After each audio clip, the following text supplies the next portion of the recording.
How are you still standing? No, really, think about it. With everything you've been through, everything life has thrown at you, how are you still standing here?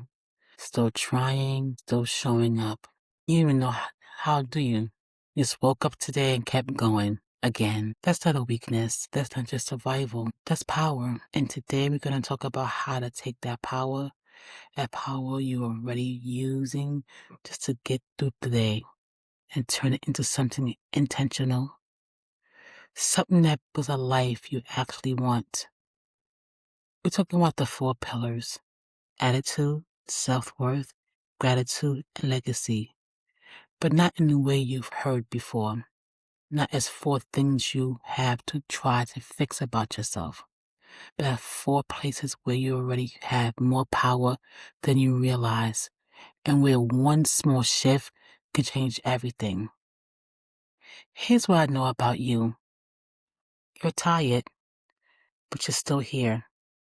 You're doing things you don't even know how you're doing.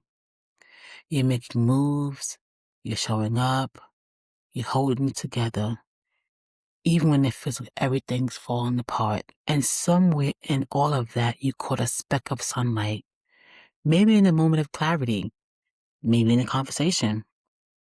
Maybe it was just waking up one day and deciding, I'm then accepting this. That speck of sunshine, that's where it starts. Not with having it all figured out, not with the perfect plan, but with one choice, one small shift, one moment of saying, let me try it this way instead. And that's what these four pillars are about. They're not about doing more, they're about choosing differently. So let's break it down, but not in some textbook way, of course. Let's talk about what these pillars actually look like when you're tired, still standing, and trying to figure out what the hell comes next. First, attitude. Attitude is not about being positive or negative. It's about how you decide to stand in your life, even when you don't know how the hell you're still standing. It's a story you tell yourself about who you are and what's possible next. And here's the thing, you get to choose that story.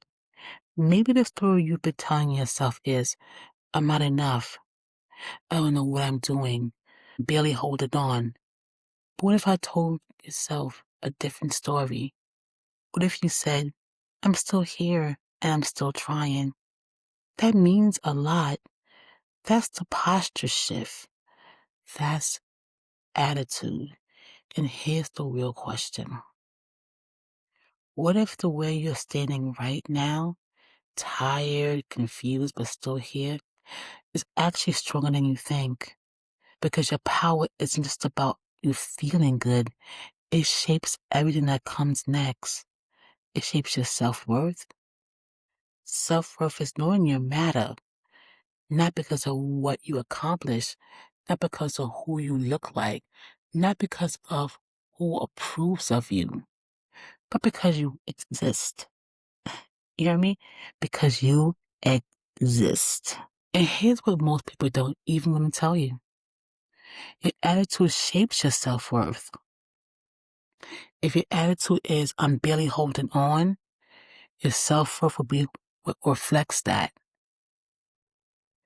You'll accept less because you don't believe you're worth more. Me?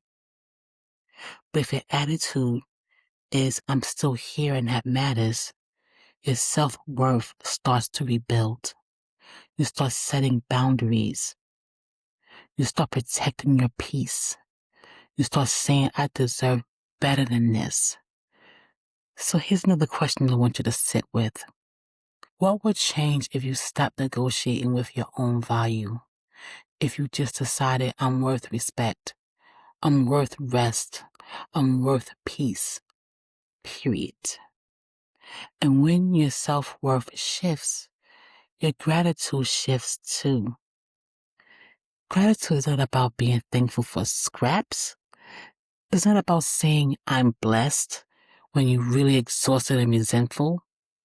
Real gratitude is honest. It's being grateful for the real thing, like the fact that you made it through today. that you set a boundary and you choose yourself for once. And here's what gets real. Your self-worth shapes your gratitude. If your self-worth is low, guess what? Your gratitude begins to feel self-betrayal. You say, I'm grateful, when you really mean is, I'm settling. But if your self-worth is strong, your gratitude becomes real. You stop being grateful for less. You start being grateful for your own strength. You start to ask yourself, what if you stop being grateful for what you're tolerating and start being grateful for what you are choosing? And all of that, your attitude, your self-worth, and your gratitude, guess what it does? You're right. It shapes your legacy. That's right. Your legacy right now. Legacy is not what you leave behind when you die.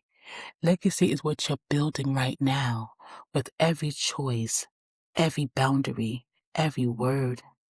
It's how you show up in the room. It's what people say about you when you're not there. It's what your kids learn from watching you. And here's the truth.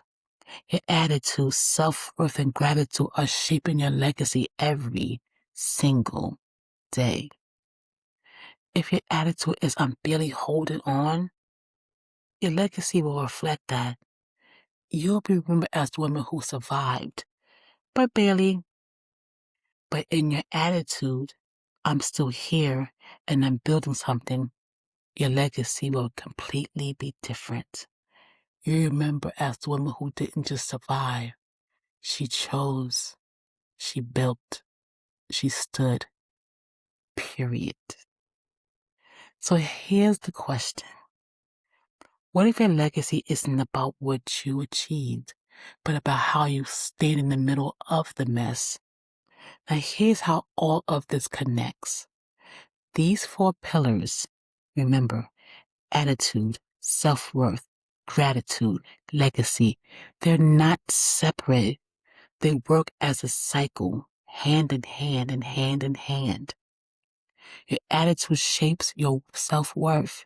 Your self-worth shapes your gratitude. Your gratitude shapes your legacy. God, and your legacy feeds right back into your attitude. That's right.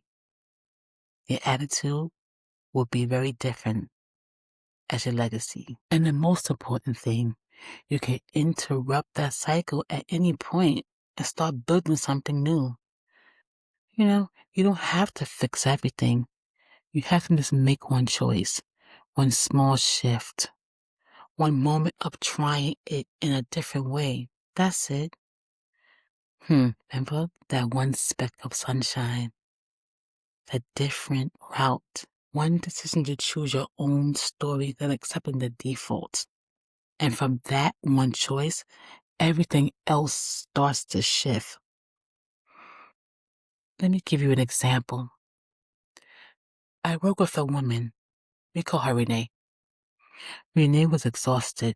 She was working 2 jobs, raising kids, trying to hold it all together. And she was tired. Her attitude was, I don't have a choice. I'm just having to keep going. And that attitude was destroying her. Because when you believe you don't have a choice, you stop protecting yourself. You stop setting boundaries. You stop asking for help. You stop and you just endure. And the endurance was costing her self-worth. So to believe she didn't matter, that her needs didn't count, that she was just supposed to give and give and give until there was nothing left. And because of her self-worth was shattered, her gratitude became fake. She'll say, I'm grateful for my job. But what she really felt was resentment because she was exhausted and no one ever saw her. And that cycle was shaping her legacy. She was becoming that woman who was burnt out, the woman who disappeared into everyone else's needs, until one day, you're right, she changed her attitude. She didn't suddenly have more energy. She decided she just suddenly had less responsibilities. but she changed the story she was telling herself. She said, I do have a choice. I can't control everything, but I can control how I stand in this. Period. And from that one shift, that one change in attitude, everything started to move. She started to set boundaries, ask for help. She said no to things that drained her. And she said she did that. Listen to me. And she said that her self-worth started to rebuild. She started believing she mattered, that her needs counted. The rest wasn't a weakness. And that self-worth made her grateful again, for real. She stopped being grateful for her exhaustion.